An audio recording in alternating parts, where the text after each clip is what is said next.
Good evening, everyone, and welcome to this webinar from us at MB Medical tonight.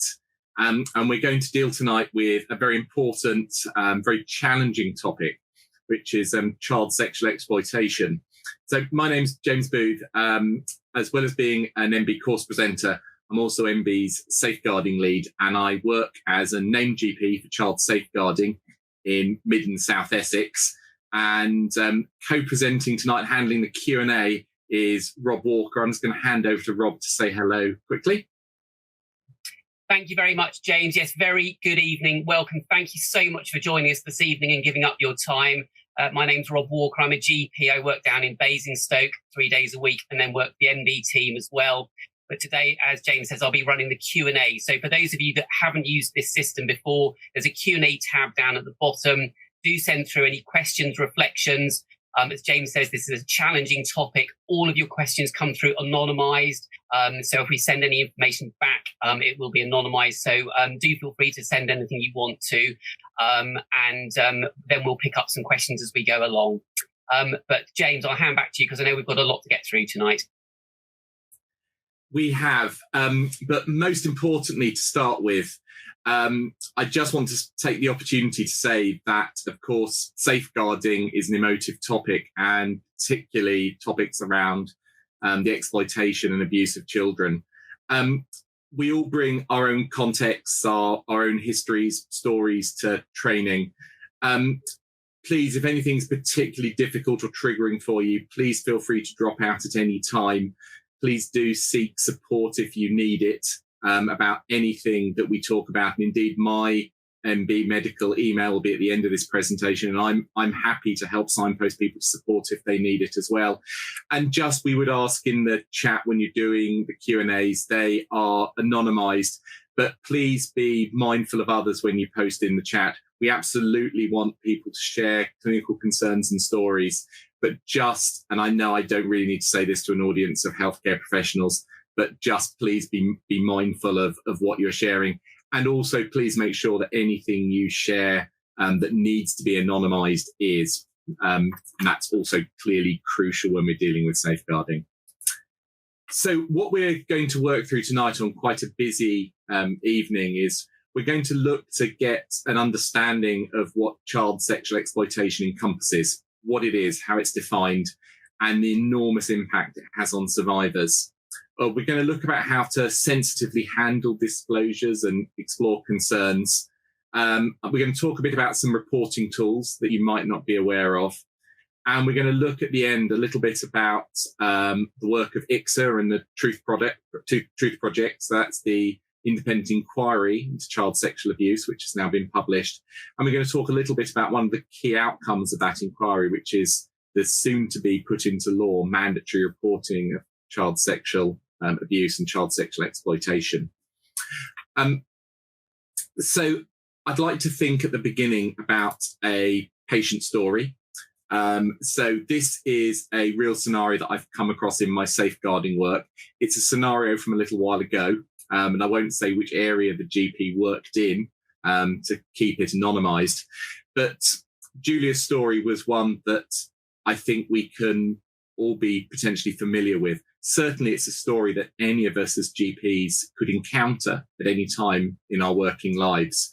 Julia was a frequent attender as a girl and then more latterly as a teenager, with both normal childhood complaints, but also a lot of emerging behavioural issues, challenging issues around how she was presenting at school, how her family were saying that she was presenting at home. And her GP worked very hard with a family that was known to have a number of different vulnerabilities within it, to treat her with continuity of care, to treat her with a spirit of gentle but careful inquiry. And one day, she disclosed to her GP that she had been for a number of years the victim of child sexual abuse, not just at the hands of her own father, but also also people he knew. I'm going to return to Julia's story later in this presentation, because I'm hoping that what I'm going to bring across as we talk tonight is how central that I think GPs and people who work in GP surgeries, like our practice nursing colleagues, how crucial we are to safeguarding in general, but also particularly actually to this particular type of safeguarding work. And there are some really, really important lessons about this story that I'm going to come back to and bring out. So I'd just like you to remember as we go through this presentation, the young girl who felt one day brave enough and reassured enough by her own GP that she was able to, at the very worst point in her life, at the very crisis of her young life, she was able to seek help and speak her truth to her doctor. And what a pivotal moment that must have been for her. So, child sexual exploitation is a type of child sexual abuse, as we know. And the rather dry legal definition of what is an appalling social evil is that it involves an individual or a group taking advantage of an imbalance of power to coerce, manipulate, or deceive a child or young person under the age of 18 into sexual activity. Now, of course, there's a tautology in that, because all people under the age of 18 are children in the eye of the law. And that's a fundamental point I always bring up in safeguarding training. The Children Act defines a child as someone who is yet to reach their 18th birthday, and the rights that children have and protections they have under law extend to that age. And that is a universal right in UK law. Really important to remember that imbalance of power can exist within a family. It can exist within a school setting. It could exist within a work setting, because children can be in work. It can exist in a social setting. And it's really important when we're considering this topic to look at power imbalances in the most sort of generalized way we can, to always look at a situation involving children to see who might potentially have influence and undue power over them, who might be in a position to be coercing or manipulating them into sexual activity. That brings up all kinds of difficult questions, often challenging questions about consent or perceived consent, the ability to consent freely. Lots of very, very difficult questions. But actually, if we bring in difficult situations, if we bring our minds back to actually what is, like I said, a dry but quite simple definition, that's really important. And it takes many forms. It can be peer-on-peer abuse. It can be older adults exploiting younger children, which is perhaps the thing that we're most aware of in terms of what abuse can present as. It can be, in today's very internet-driven world, we see online grooming and internet-facilitated exploitation being an increasingly common problem that's affecting children. And it can often exist side by side with other forms of child exploitation, trafficking, criminal gangs. These things are often driven by the sexual exploitation of children. A really important figure and a really chilling figure, and I'm going to come back to this again in a minute.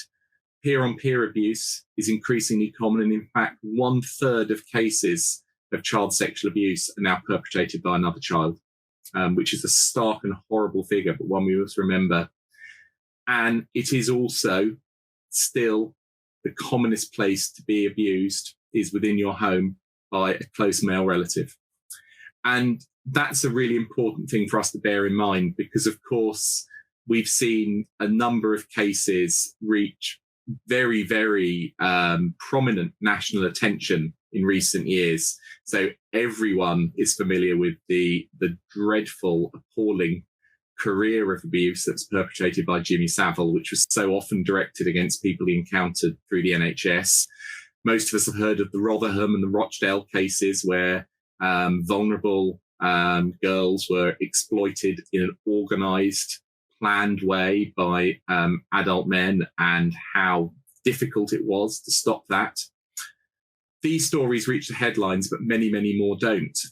My own hometown of Chelmsford had a child sexual exploitation ring that was running in a very similar way to the Rochdale case that made our local papers but got no national attention.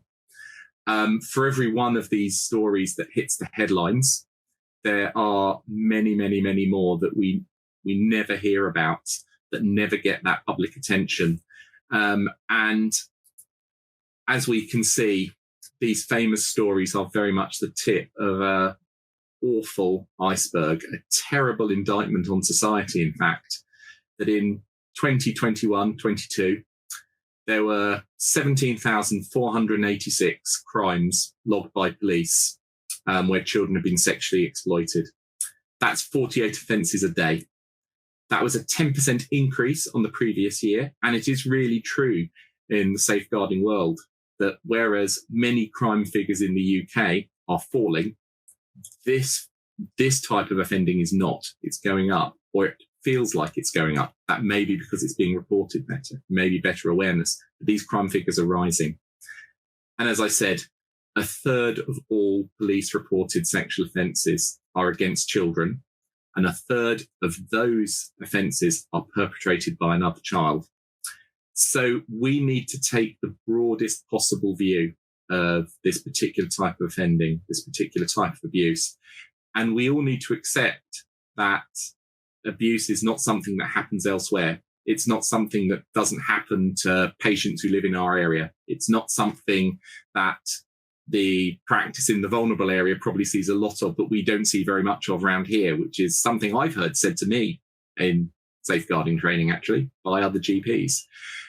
This is something that is incredibly common, and it is an absolute fact that all of us will be encountering people who are being abused or have been abused in our surgeries. And it's vital that we step up to play the important role that we have in keeping these young people safe.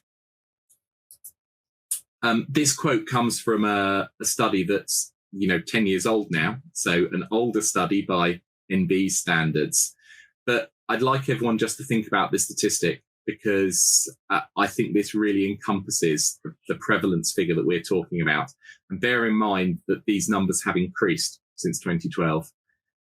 Within 3 medium-sized secondary schools, every pupil is being subjected to sexual violence on a routine basis over months and sometimes years by multiple perpetrators.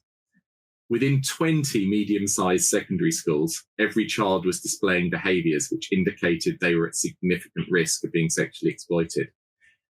What an appalling national scandal this would be if we found that to be true. But actually, the equivalent is true. Those children are scattered about the nation. But those numbers, and I sometimes use my shorthand when I think about patient populations, is that my secondary school had roughly 1,000 pupils. So I can visualize, because we had an all-school assembly once a week, what 1,000 people looked like. And when you think about that number of people, the extent of this problem, it's a truly, truly shocking, difficult thing for those of us for whom such actions are utterly unthinkable. But this is a problem that is very, very prevalent, and it is very much around us at all times. So we can all obviously have a sense, of course, that, why would we not? Abuse has appalling lifelong impacts on people. But it's really important for us to think about all the different ways that abuse will impact on young people, and also the ways that might make them present to us. And without going through this entire slide, the things I would want to pick out are, look at the behaviour that it might drive. Behaviour around self-harm, behaviour around suicide, but also simple things, sleeping issues, problems with performance at school, something happening in your life that is distracting you from everything else in your life. That has a huge impact on behaviour, and it will affect your perceptions around other people. So we all see that young people will sometimes have difficult, sometimes challenging relationships with people who might be seen as in authority over them. But if that's part of their presentation, ask what's driving that. Do they have a changed perception about men, about sexual interactions, about themselves.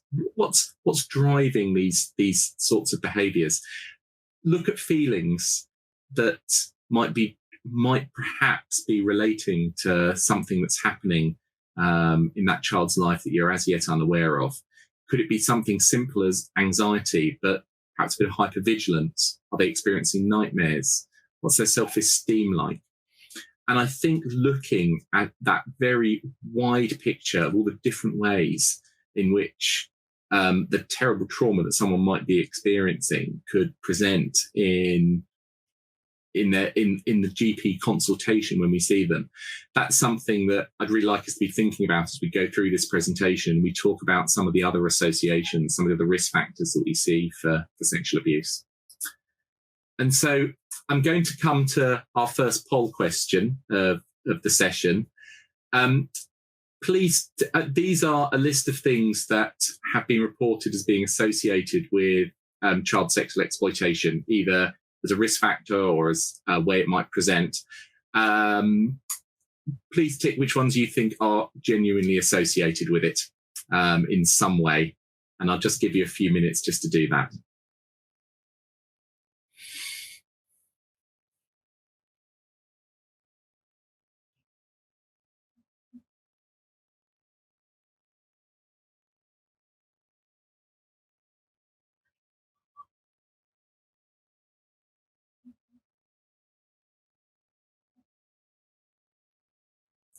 So getting some answers in now, where there are quite a lot of options to go through here. And don't forget, you can put multiple answers in this one. So anything that you think might have an association, please do mark that down. So it doesn't have to be just one.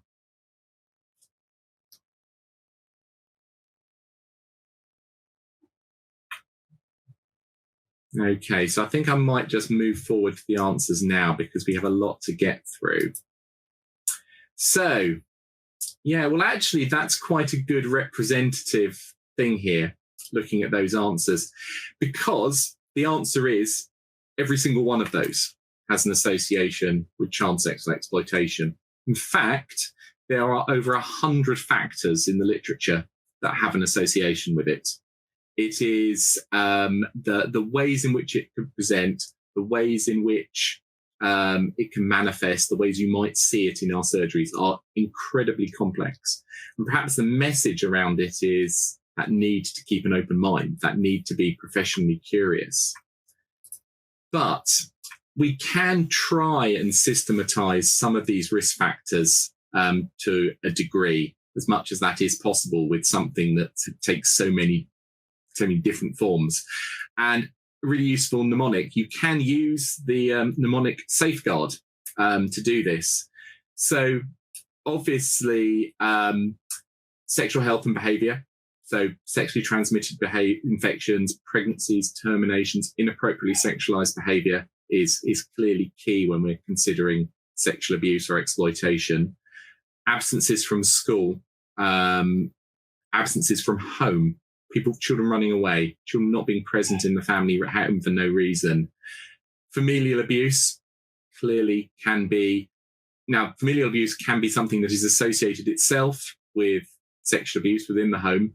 It can drive people into the hands of those who will exploit them. And that's what's happening in the Rotherham and Rochdale cases. You are, and this is a terrible truth, that if you have a physical or mental illness, you are at a greater risk of being abused than if you are well or completely able-bodied. People with learning disabilities are at particular risk of abuse. Gangs and involvement in gangs, sexual exploitation can be used as a currency in gang situations. And certainly a lot of organised crime around young people and gang membership can be associated with the sexual exploitation of gang members, in particular young women or young women associated with them. Use of technology is a really, really important question to ask. And I'm very conscious as I look at myself in the mirror and realise that I'm becoming an older GP, but our young people now live in an online world that for those of us who grew up in the 80s and 90s is really, really hard to get a grasp on, I think, sometimes. But it's really, really important to ask about the online world in which someone's inhabiting. alcohol, drug misuse, receipt of unexplained gifts or money, because of course there is usually in exploitation, there will be something driving that exploitation, sometimes some kind of secondary gain that's being offered by an abuser. Not always, but unexplained money arriving for a child or evidence that that might be the case is certainly something to make inquiry about. And distrust of authority figures, and something for us to bear in mind when we deal with challenging young people is what is driving their distrust of the authority figure. Is it teenage angst, or is it that authority figures, or some authority figures, have given this young person very, very good and very valid reasons to distrust them? And just before we move on to the first set of questions in our Q&A, I just want to touch briefly on a topic that we could cover an entire session on, adverse childhood events. 25 years on since some seminal research that was published around adverse child events, or ACEs. Adverse child events are factors in a childhood, experiences in childhood that will have an impact on a very wide range of health and well-being outcomes. Now, these can be emotional abuse, physical abuse, or sexual abuse. Some adverse events are things that are not related to deliberate trauma, so the loss of a parent, for example. Sometimes it can be related to significant illness or physical trauma in childhood. But there is a really compelling body of research that's accumulated now, confirming a very strong and proportionate relationship between experiences of childhood adversity and the manifestation of poor health and social outcomes later in life. They are a public health issue. And child sexual exploitation, sexual abuse, is a very, very significant adverse child event, as one can imagine. 1 in 10 of the UK population has experienced 4 or more adverse child events. That is an awful lot of very difficult, very damaging childhoods, or childhoods that have had very significant trauma as part of them. And we know that the more ACEs that you have, you get proportionately poorer outcomes in educational, employment status, poor mental health, substance misuse, and increased risk of physical morbidity. And that's a really, really important point. And this is why these become a public health issue. CDC in America, if you have 6 or more adverse child events, your life expectancy is 20 years lower. And that's a really, really stark fact. And that's also why safeguarding work is so important for us in general practice, not just in its own right for preventing children from harm, but because it is a health measure. These events in childhood have a massive impact on people for their entire lives. And it's really, really important that we're playing the fullest role we can in our very pressured, very challenged surgeries, as they are today, to keep children safe, because the impact of positive work in childhood is lifelong. So just to summarize now before we come to some questions, we've defined child sexual exploitation, and we've talked about how prevalent it is and the impact it has. We've looked at the risk factors for being a victim of child sexual exploitation, and we've talked a bit about adverse child events. And so now I'm going to hand over to Rob just to pick up any questions that we've got from the Q&A before we move on. Yes, thank you, James. There's a couple of specific ones I'm going to just sort of share with you in a minute, but I think there's, some really important learning points for all of us there. I mean, just going back to the numbers, I read for the first time the executive summary of the independent inquiry into child sexual abuse that James was talking about. And the frightening statistic, which is almost certainly underreported, is that 1 in 6 girls and 1 in 20 boys will have been sexually abused or exposed to sexual exploitation before their 18th birthday. And that figure really, really hit home. So as James says, it's very important that we don't, although the risk factors for child sexual exploitation are very, very important. We need to be particularly aware of those especially vulnerable people. We just need to remember that it can happen to absolutely anyone in any sphere, in any socio-demographic, wherever you work. It is likely to be happening to some degree. And that for me is an absolutely key learning point. There's a very interesting question here, James, which I think I'm just going to reflect back to you. A colleague here who works in an area where there's a number of people with asylum seekers and their families, sometimes with limited English, just really asking where their role is and who they should be contacting to give them support, help with any potential sexual exploitation. Is it the police? Is it safeguarding social services? Just a little bit of help around that. I know we're going to come on to that towards the end of the session, but is that something that you've got some thoughts on now? Yeah, I think it's a very big question, and I think I would reflect my personal experiences. I don't think we do a good enough job in the UK in general to look after unaccompanied minors or families that have arrived potentially already traumatized by living in a war zone, by fleeing tremendous hardship to arrive here in the UK. I think translator services should be universally available to us in our practices, and it's really important we do use those.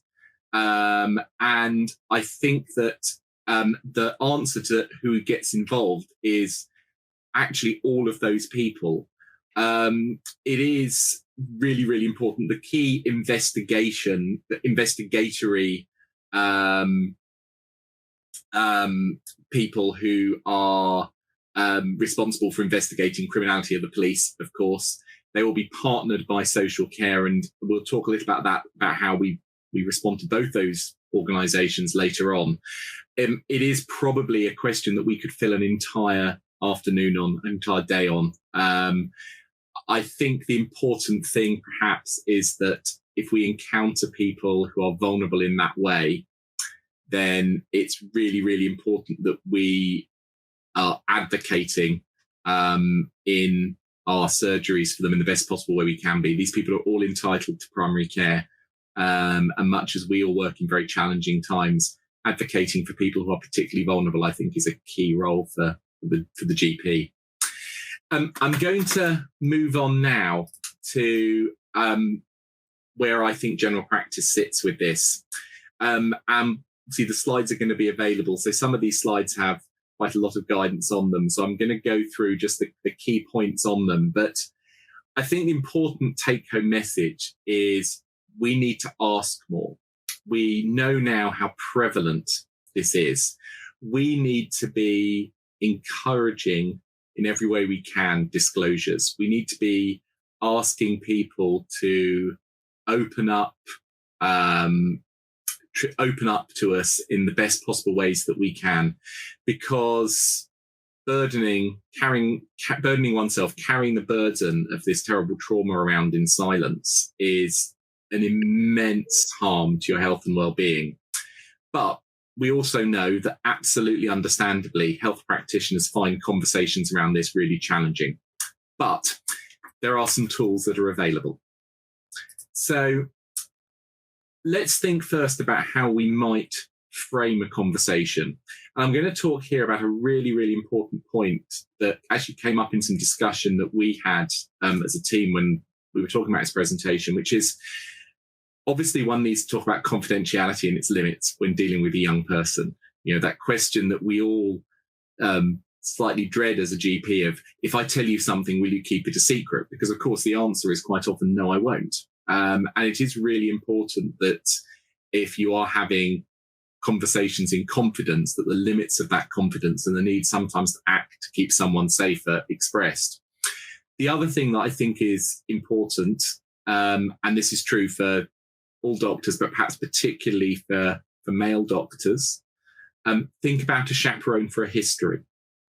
When we're dealing with inquiries about sexual abuse, by definition, some of the questions we'll be answering can be very challenging. They're intimate, personal questions. The history is part of the examination in a sense. And whereas I don't think any of us would consider doing an examination around a sexual presentation in a young person, I don't think any of us would hesitate for that. I think increasingly having a chaperone present for the history taking is really important, especially with someone vulnerable. It's important for them. It's important for you as the practitioner. The sort of questions you'd be wanting to bring out if you're wanting to talk about child sexual exploitation and sexual abuse, I think it's important to think about those risk factors. So talking about home life, talking about school life. Are you needing to be absent from school for any reason? And if you are starting to bring the conversation around to the possibility of sexual abuse, what is that young person's understanding of what sexual contact is? What's their understanding around consent? Some young people, because of their experiences, will have very skewed perceptions of sexual behaviour, and trying to draw that out can be really, really key. Do they feel that they can say no to sex? Have they felt uncomfortable or forced to send or receive sexual messages or images? Are they being intimidated around sexual contact or pushed into doing something they don't want to? Have they been offered something in return for sex? How did you meet the person they have sex with? Do their friends and family know or like their sexual partner? What's their sexual history in terms of sexual infections? Is there anyone else there when they have sex? And this is a really key question, actually, because a case I have been involved with in my named GP role in just the last year involved a practice nurse who did an amazing job safeguarding a young woman by simply asking questions about the man who'd brought her to the appointment, because she came into the room with a man who didn't identify himself. The practice nurse near I work asked direct questions about who this person was. She got him out of the room and she asked the young person direct questions about who this person was. Turned out this young woman of 14, who was also an unaccompanied minor in foster care, saw this man in his 40s as her boyfriend. It turned out that he had a prolific abuse history, and a police investigation followed. So the being nosy question is really, the being nosy at your questioning in a polite way, in a sensitive, proper way, is really important, because actually nosiness, for want of a better word, when done respectfully, when it's done in the spirit of proper, correct professional inquiry, is really important. And it sounds quite flippant for me to say be nosy as a GP, but actually that sense of inquiry, that sense of wanting to know about the sort of hinterland that someone comes into the consulting room about is really, really key to this work. And I think we also have to bear in mind that some of these questions are framed around exploitation and abuse outside of the home. But of course, the person most likely to abuse a young person is their father. So again, this is where having that ability to ask questions about what someone's sexual contact is, what the meaning of that is for them, to ask about the context within their home, to perhaps start having a conversation in a way that perhaps leads someone to be able to share that information with you, is absolutely vital. I'm going to return to that a little bit later on when we summarize Julia's story. But it is really important to remember that some of these, not all of these questions will be completely appropriate for any one case. And these are really just ideas for how you might want to start framing a consultation and a conversation with a young person. Each of these cases will be unique, and there is no set right way to do this. And perhaps a really, really key thing, and a key thing to take out of this part of the presentation, is the importance of listening and being in a place where a young person or a child can feel they will be listened to. Perhaps the key role of healthcare professionals in this work is exemplified by this lady, who in my opinion is something of a hero. Sarah Rowbotham, who some of you may well have heard of, I hope a lot of you have heard of, is a lady who worked for the crisis intervention team in Rochdale. She was a frontline sexual health worker, and she was instrumental in uncovering the Rochdale child sexual exploitation ring. She made 181 safeguarding referrals between 2005 and 2011 about children that she was encountering who she was absolutely sure were being sexually exploited. She persisted. And that's a really, really important point. This was a healthcare professional who was sure that something was wrong in cases that she was being presented with. And she continued to raise and she continued to escalate her concerns. Those concerns were heard far, far too late, but they were heard in the end. She was right. And we must never feel afraid to escalate a concern if we are not feeling assured by the response that we are getting. And part of my job as a named GP is to support colleagues in those escalations. I always want to hear from a colleague, and this is true for all of my counterparts up and down the country, wherever you're listening. We want to hear about cases where you feel you are not being heard.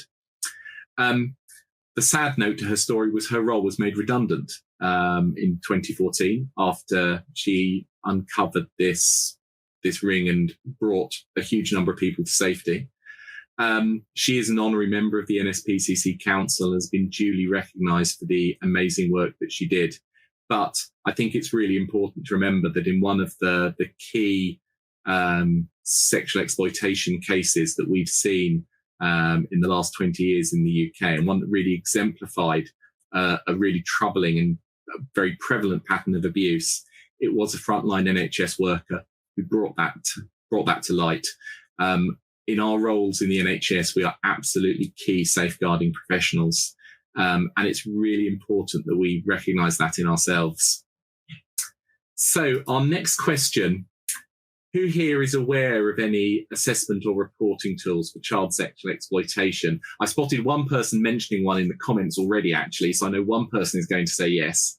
But if you could just give us some answers to this, that would be great.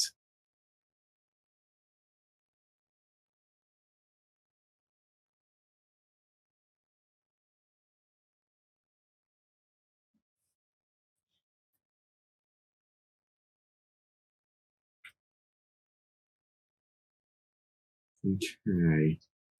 So I'm going to just move on a little early before, so apologies if you haven't had the chance to answer. Okay, so actually that's a higher number in yes than I'd expected, which actually is really, really gratifying. I'm glad these things are becoming a bit more evident. That's really, really good. Next question is, who's used one? And if you have, it would be really good if you wanted to put something in the Q&A box about your experiences of using it. That would be really helpful.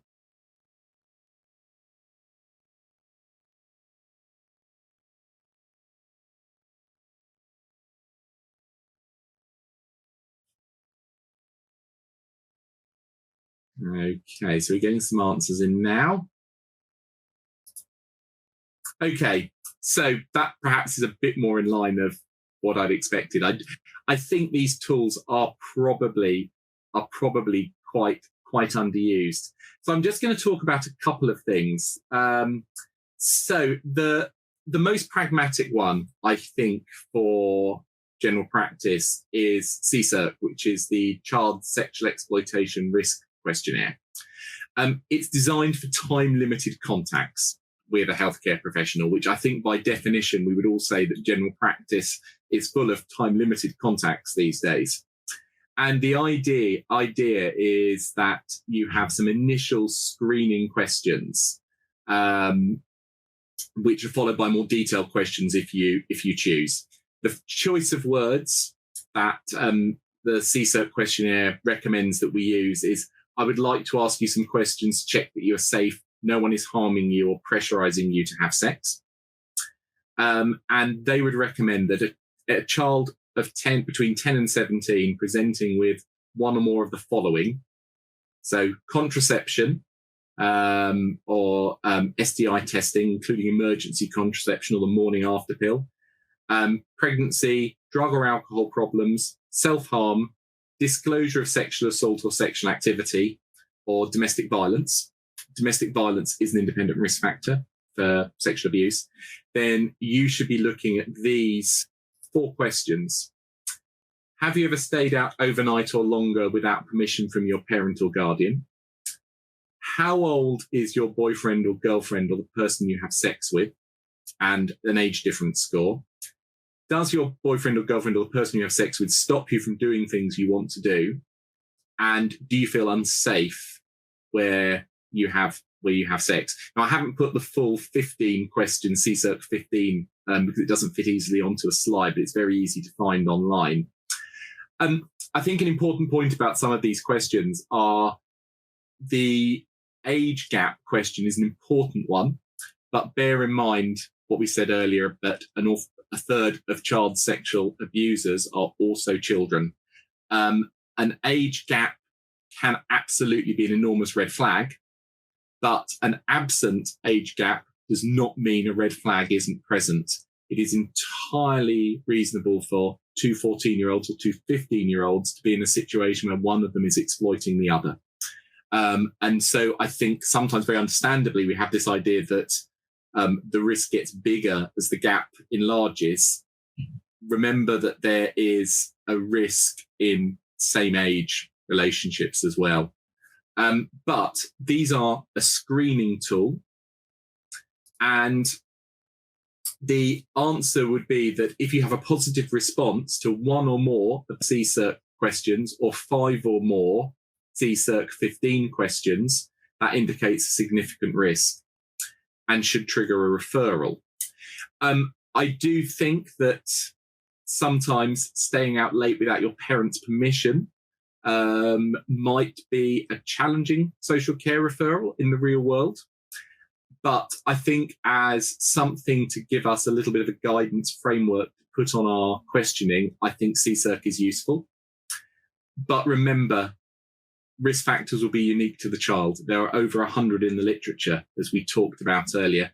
Professional judgment is the key. One of the key things I say whenever I do training, and I have a lot of things I say whenever I do training because I've been doing it for quite a while, is the one thing that we are as GPs is we are very experienced observers of people. Our job is to observe people, and we have an enormous number of human interactions every day. I think if a GP has a suspicion that something is amiss in someone's life, and that might indicate that they are being abused, that is actually enough to raise a concern. Because I think that our experience of people, our experience of their families, the positions that we sit in our communities still, much as sometimes the way we're asked to practice medicine these days changes, I think that gives great credence to our suspicions. I will always support a GP who has raised a concern, raised a suspicion in good faith. Our job is to raise concerns and suspicions. It's not to investigate them. And I think we shouldn't underestimate the knowledge we have about our patients, about people and their relationships and presentations in general. And in the same way that we know that an experienced GP thinking a patient has cancer is a very reliable sign that they probably have it. I don't have evidence to back this up. I'd actually love to do the study if it was possible. But I personally believe that experienced GP believes abuse is happening is actually a very good and reliable indicator to the possibility of abuse. Certainly a concern that should always be taken seriously. CSIRC is not the only tool. Brooke and Bash, between them, have a tool called Spotting the Signs. This is very child-focused, which I like. It's enormous. And I think is probably not a practical tool to use in the everyday consultation. But it does give very, very good guidance around questioning. It has essential safety questions that I really like, and good ones around sort of exploring and assessing concerns. Some of the questions I brought out earlier in this presentation taken from Spotting the Signs. I don't think any GP would ever use it in its entirety, but it's good as a conversation prompt and something that might be quite good to sort of familiarise you with. Don't forget physical signs. And some of these are ones that we would always consider, such as unexplained vaginal discharge or signs of physical abuse. But remember, repeat sexually transmitted infections, self-harm has a strong association with sexual abuse. And please be aware, everyone, of your local SARC pathways. And just remember that we will encounter perpetrators. I'm not going to dwell on this because this is a huge topic in its own right, but perpetrators can be individuals or groups. They can be men or women. They can be children or adults. They may well be our patients. They're often highly manipulative and skilled liars, but they will also often be presenting to us. They may be presenting to us with the person they are abusing. Just remember again our knowledge of our patients and our community, our USP as GPs. Just remember that sense of respectful, careful inquiry around family interactions, around the people who attend appointments with young people. So we've talked about how key our role is. We've talked about how to spot signs of CSE. We've looked at reporting tools and how to frame a conversation. And I'm going to just pass you back over to Rob before we move into the last section of this evening's webinar. Thank you, James. Yes, again, lots of very important information there. Just one little tip, slightly more light-hearted, but I think it's really very good, talking about consent and consent for sex in particular. If any of you haven't seen it, there's a great little video clip about having a cup of tea, which my children put me onto, talking about if somebody makes you a cup of tea and they say they want a cup of tea, that's fine. But then if you bring them the cup of the tea and they then don't want it, then they don't want the tea, don't give them the tea. I'll post it in the group, but it's a great little video if you've got older kids who you're encountering to sort of explain what consent is all about, really. Some really important reflections from colleagues here. One particularly around continuity, a colleague saying, yes, we pick up all this important information, but we lack continuity in primary care and how important that is.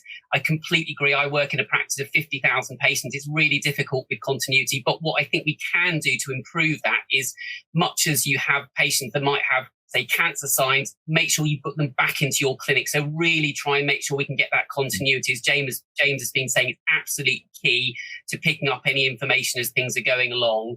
So if we can't sort of do it passively with continuity, really try and make sure that you get those people, those family, those kids back into your clinic, try and build that continuity and trust. One slightly disappointing comment here from a colleague saying our professional judgment is currently ignored as a reason to look into safeguarding when we refer. All I can say is very much as James said with the lady who kept on referring, I think we just need to keep referring. And if you're not happy, as James says, escalate it, go up to another level, ask for further input. If you have concerns, that should be taken seriously. And it's not something we should just sit on and say, well, we've made a referral, nothing's happened. If you've got concerns, make sure you keep going with that. As James said, it's just so important. Anyway, James, I'm going to hand back to you for the last section so we can keep moving along there. Thanks, Rob. I'm just going to say, folks, I'm going to try and finish by 9. We've had so many good questions, and it might be that I go over slightly. Everything will be available on the recording following this from tomorrow. If you do need to head off at 9, absolutely, please do. And I'll try and finish on time, but it might just go slightly over. So, obviously, if you have a disclosure, if you have suspicions, any immediate safety concern, it's 999. Make sure you know your organisational safeguarding procedures. I can't cover everybody's, of course, when we're doing training to people wherever you may be in the UK, but you should know what the local safeguarding procedures are. Every surgery should have them readily available. Talk to social care and talk to the police. And if in doubt, talk to both. It is always your duty to report your concern. It's not to be delegated, nor should you let someone delegate that job to you. If the person who has the concern or the person for whom the disclosure has been made is that person's duty as a professional to report. There are some other resources that we can use for reporting around, for example, if you become aware of online abuse, like the Internet Watch Foundation. I'm not going to dwell on that. We're going to have some useful contacts given out with the emails, which I think may have already gone out, and there are some contacts on there. But the important thing is tell people, keep telling them if you're not getting the answer. And I think the answer to this is that this is a matter that involves both social care and the police. And I would rather someone told both people and was one of a few people telling them than nobody telling the right people. Respond to the needs of the child who's with you. Be supportive, use your professional judgment, and listen. Gain that narrative detail. Record what you're being told. Record it, if you can, in the words of the child. And affirm to the child that they're not to blame. So many abuse victims feel that they have somehow brought this on themselves. And that's such an important message for someone in the position to be receiving that trust and confidence from them, to be able to really affirm that they're not to blame. Think about the voice of the child. Are you hearing what that child is telling you? And think about, as Rob said, think about how you can maintain continuity for them, and think about how you can make your practice a safe space.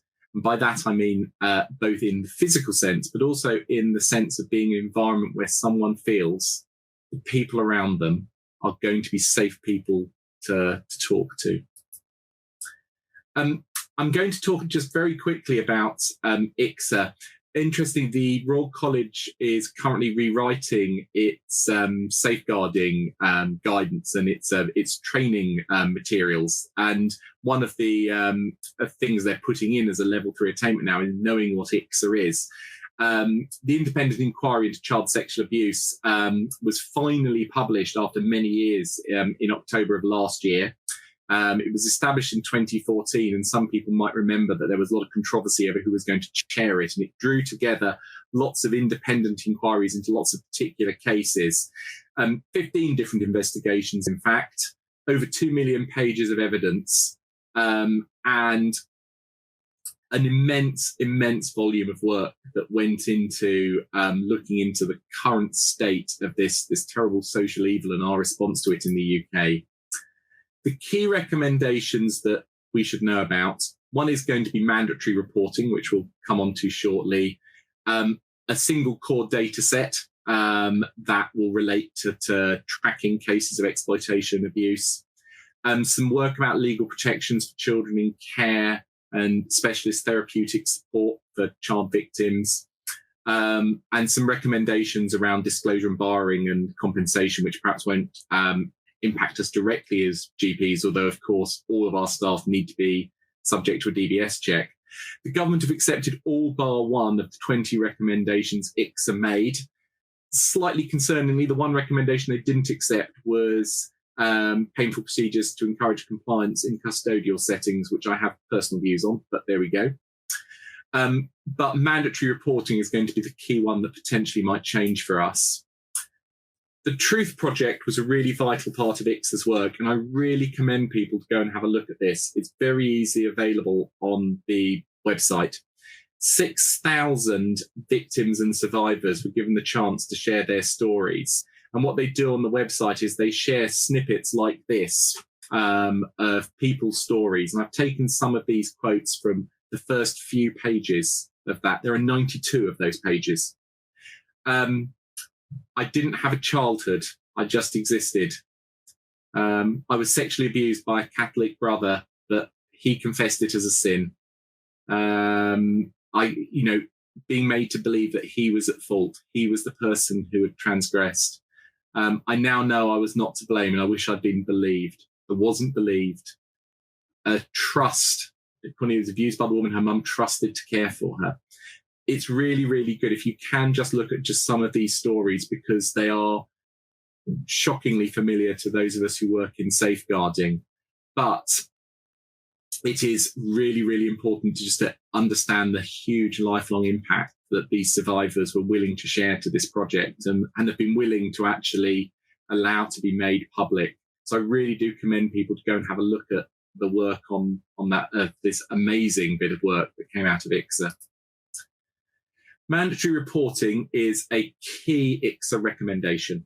Now, there's a wide-ranging consultation that's been happening over this, and we're still awaiting the final report for that. I've actually contributed myself in my named GP role to some of the work around this by the Department of Health and Social Care. I don't think this should be controversial, or I think in some quarters it might be. But the idea is going to be that any person working in a position of trust or in a regulated activity is recommended to have a statutory duty to report CSA if they receive a disclosure, they witness abuse, and if they observe recognised indicators of child sexual abuse. That third topic, I think, it'll be very important to see the guidance on that, which, like I said, at the time of writing this, wasn't available. I don't think any of us listening would question the need to disclose, but I think having that enshrined in law and the protections that bring is really important. I think it sends a very important message. Of course, that's the beginning of the process, not the end point. A thing that I think will be really key to this is it will also become an offence to obstruct mandatory reporting. And I think around cases of institutional abuse, particularly in some religious and educational settings, I think having that as a specific offence outside of perverting the course of justice, which of course is one, I think that's really key. But we are going to be seeing this coming into our surgeries, and I think you can all expect to hear from local safeguarding teams and perhaps from us at MB when we next revisit our safeguarding work about the impact of mandatory reporting. It will be coming into law. It's important that we know about it. And like I said, I don't think it should be contentious for any of us that if we receive a disclosure or we witness abuse, that we absolutely will have a legal obligation, as well as our professional obligations that already exist, to report that. I'm going to finish up now with Julia's story. And I know Julia's GP. Julia is now well into adult life. But what Julia reported around her GP was that her GP was the first adult male she had met in her life who treated her kindly. And this is a really, really vital story. And I bring this up in training quite a bit. Now, her GP didn't know for many years that she was being abused so badly. And she was truly being abused badly. It would not be right in this sort of setting to detail exactly what was happening to this child, the young woman she became. But it was truly, truly, truly appalling. But she had come to know their GP as their family doctor. He had always presented to them as a kind and understanding figure. He'd taken time with her. She'd always felt safe with him. He'd always felt like someone who took an interest. And so when she was a teenager, she felt able to disclose her abuse to her doctor. In fact, I also happen to know that in the story, and of course Julia is not her name, Julia's first child is named after the doctor she disclosed to. What was so important was the unthinking work that was going on in that doctor's surgery. Because what was happening there was in all those consultations where they were being an open, friendly, professional, caring GP, they were laying the groundwork for that young person to feel safe. Julia would not have disclosed at her first meeting. She wouldn't have probably disclosed at her 10th or her 20th. But that work that was being done at every one of those consultations led her to the point where she felt confident that this adult male, like her abusers were, would be someone who she could talk to in confidence and know that she would be believed, be heard, and her story would be listened to and accepted. And that got her safe. And Julia went on to, without the smallest shadow of a doubt, carrying the dreadful scars of her childhood experience with her. But it became an adult who was able to move past her terrible childhood, have a happy family of her own. And I think we should all remember that story about Julia's GP, because the work we do before we know we're going to have that disclosure is vital in safeguarding work. And in a time when, and this is a note to finish on, at a time when GP continuity perhaps is not as valued as it should be by those who commission our services, being slightly political, at a time when it gets ever harder to deliver that sort of care, it's really, really important that we remember that unthinking work in promoting relationships, in doing the key part of general practice, being, as we should be, stitched into our communities and into the lives of our patients, that keeps people safe, because what it does is it creates safe spaces for people to disclose. And that, more than anything, actually, is why I think GPs our key safeguarding workers. So as we come up to 9 o'clock now, we've talked about how to report an escalated concern. We've looked at the work of ICSA and the Truth Project, and we've revisited the story that we started the webinar with. So I'm just going to hand over to Rob just these last minutes for any further points or questions. Yes, thank you, James. Some very, very important information for all of us there, and that highlight about the continuity so important. One very important question here from a colleague, which I'm sure that will always be in the back of our mind, asking, should we be telling the child that we are making the referral? Now, I'll hand over to James in a minute, but my understanding is that we certainly, in most cases, obviously it has to be taken in context that we should be telling the child and be fully upfront and inform them. There will obviously be occasional circumstances where we think telling them might put them at an increased risk. But I think ultimately that's a sort of question that I would be asking my safeguarding league. I'd be taking advice on in terms of how to manage that. But James, I'm sure you can help out with that question as well. You've answered it perfectly. Absolutely right. The only time not to tell the young person that you are referring them would be if to do so would put them at greater risk. It's impossible to list all the scenarios. These scenarios are unique. It's one of the reasons why named and designated professionals exist, is to help people through these circumstances. As a rule, people should be told about disclosures unless they will be put at risk of harm if you do tell them. And that should be a relatively unusual circumstance, I would say.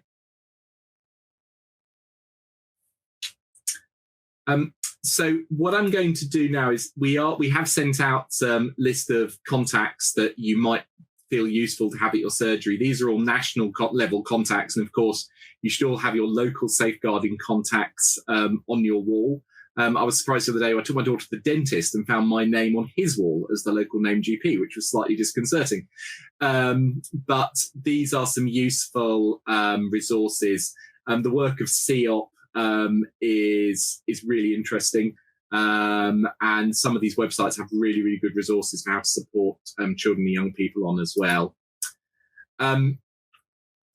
So just to finish up, we've looked at what CSE is and how prevalent it is in the UK. We've looked at risk factors for it and signs that how to see if it's presenting. We've talked about how to explore concerns and how to respond to them. We've looked at some of the national work that's responded to this tremendous social evil and how we have a crucial role to play in our practices. And with that, I'm happy to take questions about the topic or any wider safeguarding queries, such as I can through my NB address. You do all have named and designated professionals in your local areas who also will be happy to hear from you. I'd also like to hear about ideas for future webinars as well. Safeguarding is a huge world and an ever-growing world. And if there are things that you feel that particularly you'd like us to be covering at MB, please do let us know. And again, as I said at the beginning, if for any reason this has been a particularly difficult or challenging talk, please do get in touch with me and I'll be more than happy to help sort of signpost to some support around that as well. One very final point I've just seen popped up in the questions, which I didn't really come onto because it's quite a big thing. It is really important if you have a safeguarding concern about a child or someone in that household, that you look at getting the right SNOMED codes onto their records. They do not have online access for it. That's a really, really important safety tip. And there's lots of really useful guidance on the BMA's website around that. And lots of safeguarding networks have put that back. I'm really glad someone's mentioned that, Rob, and I'm going to just highlight that at the end. Record sharing and safeguarding are very uneasy bedfellows. And please be cautious around that. But just before we finish, I'd just like to, our next thing I'd like to draw attention to from us at NB is on the 16th of January, we have a free Hot Topics bowel cancer clinic, and we would be delighted for any of you to join that. We have a guest speaker joining us about something that I know is an incredibly common presentation in our surgeries. Fit testing is a very hot topic at the moment, so please do join us for that after Christmas. And please, if we could spare us just a few minutes for the survey that will show in your browser once this webinar ends, we would be really, really great to hear from you, hear from your further ideas for what you'd like us to be covering. With that, I'm just going to say thank you so much for all of your kind attention, your excellent questions tonight. This has been a very quick canter through something that is an immense topic. Please do keep in touch with us at NB about anything you want us to offer in the safeguarding field. And thank you all very, very much for joining us and taking time out of your very busy days to listen to such an important topic. I'll just quickly hand over to Rob to finish as well. Yeah, thank you, James. Yeah, just like to reiterate that as well. Thank you for all your excellent questions and insights. Very important topic for us, very tough. And thank you so much for giving up your time this evening, especially as I know how busy everybody is at the moment. So thank you very much indeed from all of us at NB. Okay, thank you all very much. And as I said, please do keep in touch with us. And as it's the season, I hope you'll have a very happy Christmas as well when it arrives in a few weeks' time.